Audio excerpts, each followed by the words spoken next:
Good afternoon, welcome back to my channel. My name is Charlotte and I am not with my shelves today. I am house sitting for a friend and I wanted to film and get this video up for you, so I hope you don't mind a change of background. In today's video, I have a tag video. I was tagged by Paul, the accidental bookseller. I will pop a link to his channel just below. And this is the hardest books I've ever read book tag. In this tag, I'm going to share with you 5 of the hardest, most difficult reads that I've ever experienced. Each of these books I have picked are difficult for different reasons. If you are watching, please consider yourself tagged, and I will also tag some new to me booktubers in the bio below, so please feel free to join in and upload your own 5 hardest reads. Paul said there are 2 rules for this tag that we must follow.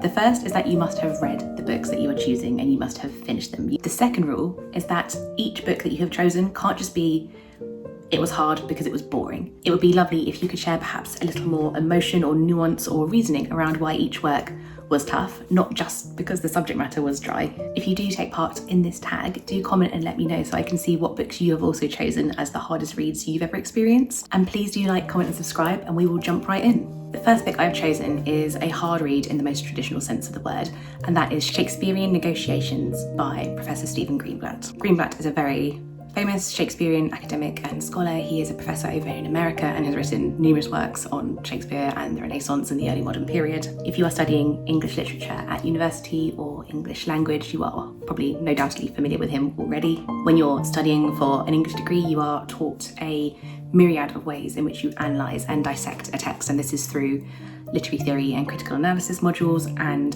Greenblatt is part of a movement known as New Historicism. It is a type of criticism of literary works that analyses the historical, cultural and social context in which the work or piece of art was created.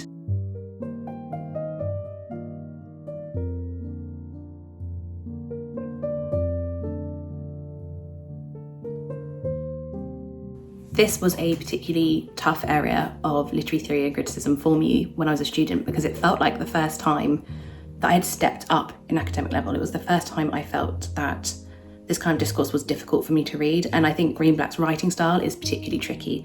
I find it slightly evasive, and sometimes I have to reread a page 2 or 3 times just to understand it, and I still feel that way even now when I sort of go back. He's written a few more books recently on Shakespeare that I've dipped in and out of, and I still feel that way. I still struggle a little bit. Greenblatt has a very verbose writing style, and when he analyses text, it's in a very granular and fastidious manner. He is engaging with some highbrow ideas, especially around discourses of power, and something as a student that I was particularly interested in was early modern examples of rebellion. So I particularly was looking at Henry VI Part 2 and Jack Cade, who is a character that still to this day fascinates me, and his thwarted attempt at rebellion is a very fascinating kind of energy that was present on the stage. Greenblatt writes a lot about these exchanges of social energy, and what is fundamentally hard about reading this also is that he writes and weaves a narrative in an indirect way. So he will have a point to make about a particular Shakespearean play,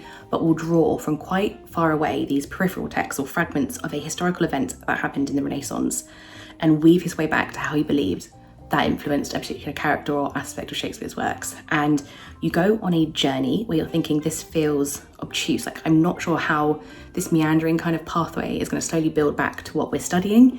And for me, I find it a little convoluted. You have to kind of be in for the ride. This is one of the hardest works that I have ever read, and even trying to discuss it with you, I feel like I'm fumbling over my words, because that's how it feels in my head, trying to read Greenblatt, talk about it, and then make sure I'm communicating what I mean back to you without absolutely boring you about quite a niche area of literary theory. Book number 2 might be a little bit of a surprise, and that is It by Stephen King, which is a horror classic and absolutely one of my favourite books. But the reason I found this tough, I am someone who struggles with my attention span, a little bit of mental health stuff, a little bit of neurodivergent stuff, and sometimes I'm put off reading books of that sort of magnitude. My copy was about 1,300 pages or so. It is one of those that you need to lock in for. You know it's going to be a marathon. If you're a big fantasy or romantasy reader, I'm sure you're used to reading a lot of books that are like 1,000 pages plus, but I am not. And I had twice soft DNF'd it when I'd got about 300 or 400 pages in.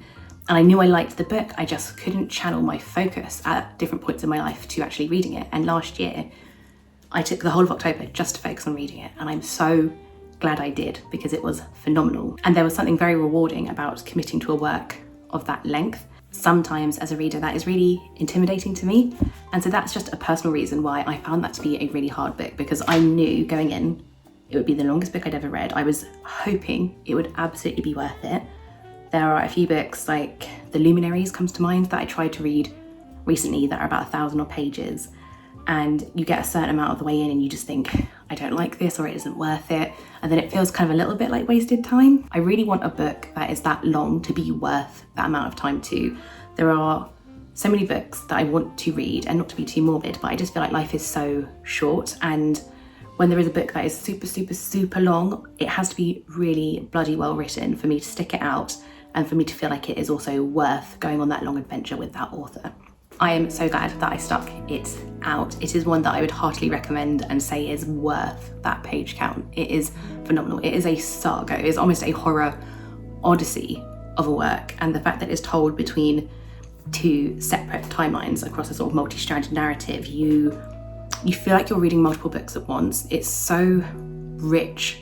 There's such a polyphony of different voices, and every character is unique and distinct. They are so memorable, each of the children or each of the adults once they're grown. And although it was hard for me to rein in my attention span the way that I needed to, I'm so glad I did, because now it's one of my favourite horror works. Next book I have up, I have mentioned on my channel. It was in my video for the most upsetting and distressing reads that I've ever experienced, and that is The Cement Garden by Ian McEwan. I won't rehash the plot too much for you, but this was a hard read, even though it's under 300 pages, because it is a book that makes me feel very nauseated. It's very creepy and unsettling, and then once you reach a certain part in the book, more and more distressing things start to happen, and there's a number of taboos that are crossed or explored in this book thematically that made me feel very unwell. It's just a morbid, taboo-laden, bleak, sparse, distressing little novel, but because it's such a sour mood, it's a mean-spirited little work. I think I said that in my previous video. I just found it hard to push through. It wasn't a book I wanted to return to and pick up each day. If I hadn't had to read it from necessity for an academic purpose, I don't know if I would have pushed through. I'm probably just repeating myself, but it's such a spiteful, mean-spirited little book, and it is hard when a book feels like it is grotesque for grotesque's sake, or distressing for distressing's sake, and then there's not a lot of literary merit to it. The story about 4 children and their own family kind of breaks down, their own internal society within the house that they're living in, and there is something very dark about that. If you've read Lord of the Flies, you know that kind of tone, that edge to that work. I do think some of that resonates within The Cement Garden, but I still put it in one of the top 5 most fucked up books that I've ever read, and that's why it was such a hard read. The 4th book is Mrs. Dalloway by Virginia Woolf. This is another one that isn't a particularly long novel, but one that I found hard and I did struggle with. I did struggle to motivate myself to read it, and again, if I hadn't had an academic purpose to it, I probably would not have been able to push through and read it. I found this a particularly hard read because it uses a literary technique and style that I don't personally enjoy.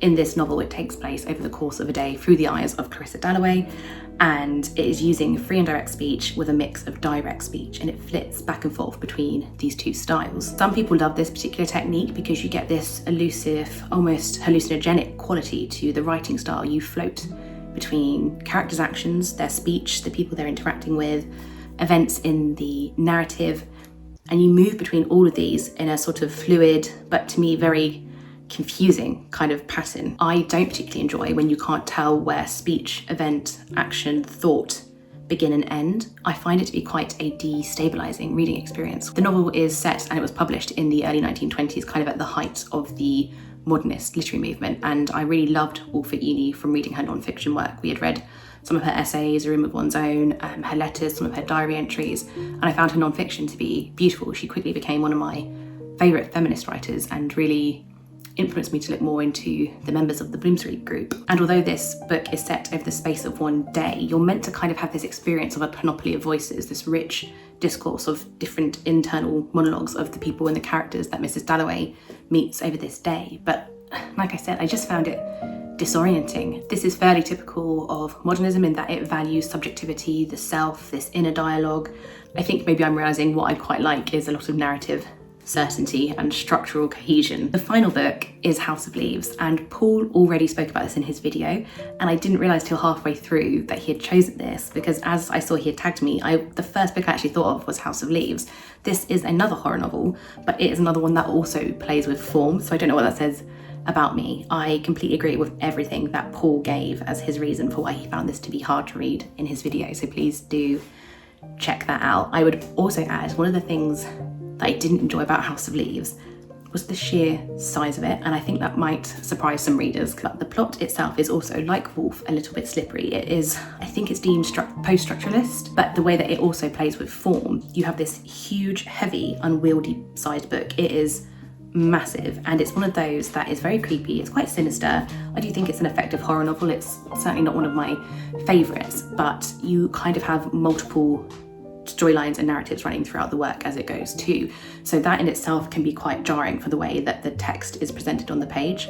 I will put some pictures on the screen of how it looks so that you kind of understand what I'm referring to. Because I wasn't massively enjoying the plot, I didn't feel like it picked up really until the last third of that book as well. Like there was a lot of slow burn to get up to the final events where they're actually exploring this creepy house. It was such a big, unwieldy book that at bedtime I found myself not wanting to pick it up and hold it. I found that it was just one tiny little bit of resistance to getting me to read it, whereas when you read on your Kindle or like a smaller paperback, it's so much easier to get comfy and hold your book, and I didn't realise that was something that actually affected my reading. If I really love a book, size isn't too much of an issue, but I think where you're wobbling around maybe a 3.5 for a book, for someone like me, I need a lot of incentive to actually pick that book up at night or to go back and try and read it throughout the day. And the sheer size of it meant I was always kind of holding it like this or having to put it on a table or prop it up somewhere. And some people might just be like, girl, that's ridiculous. That was probably one of the first times I realised the physicality of the book was affecting my enjoyment of it. I think because overall I found the story of it to be maybe a 3.5, I didn't love, like I said, the physicality and dragging that giant thing around with me trying to read it. So those are the 5 hardest books that I have read for 5 slightly different reasons. Please consider yourself tagged if you are watching this video. Do let me know what your hardest reads ever were. Please also like, comment and subscribe, and I will see you in my next video. I think I'm gonna be filming a reading update because it is mid-March. I'm still on my reading ban and I wanna let you know how that's going. So take care and happy reading.